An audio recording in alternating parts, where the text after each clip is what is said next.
chú có một kìa.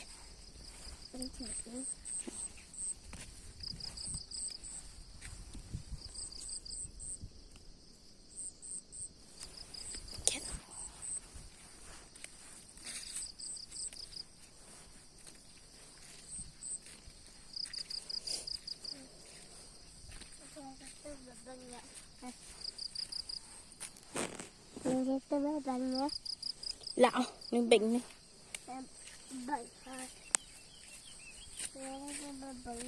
Bệnh nó liệu. Ừ.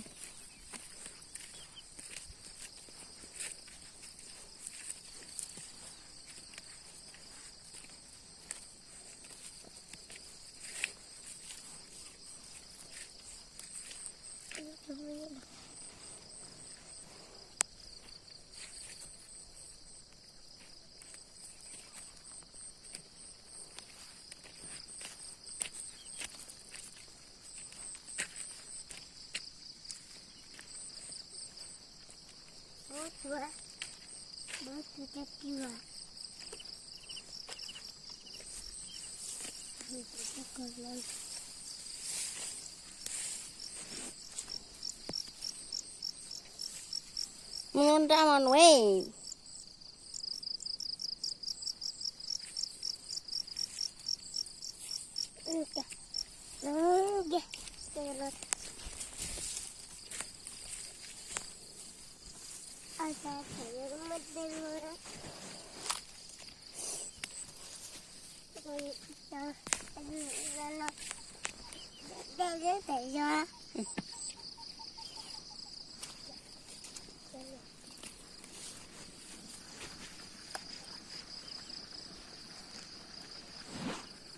Kia mà các bạn nên thạch tao tiếp thơ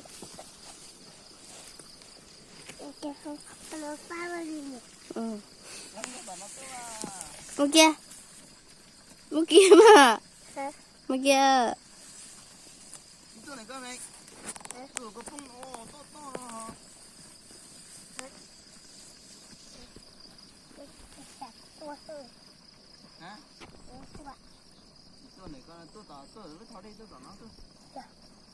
Thấu đây chưa?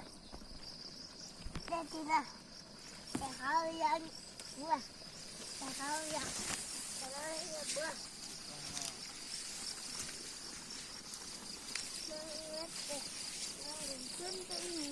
Ông chị em mà. Là cái lò kho. để xa Có khéo chị. Cái là bố nè. có liếc cá sưởi lấy tí quá chiều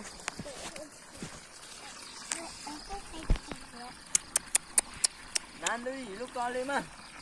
nó tí tí dữ mò cút cho nó tính lấy tí quá chiều Đứa chừng nãy lúc giờ có đuôi hả? Cái lò.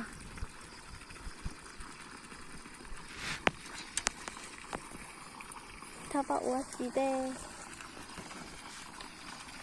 nói bé quá chi nó nuôi bé đó cọ nó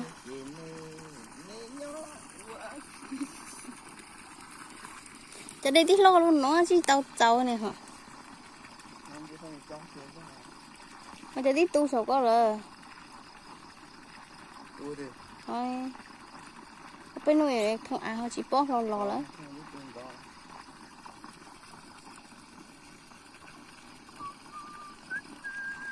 ê béo hả thì thở rồi ừ ôi cái béo lò lò cho chị uống cả lò nó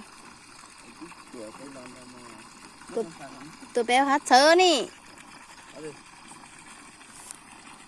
ừ đi mà liền rồi mà nói đi tuần nó tiếp tuần được kế đó là nhớ ừ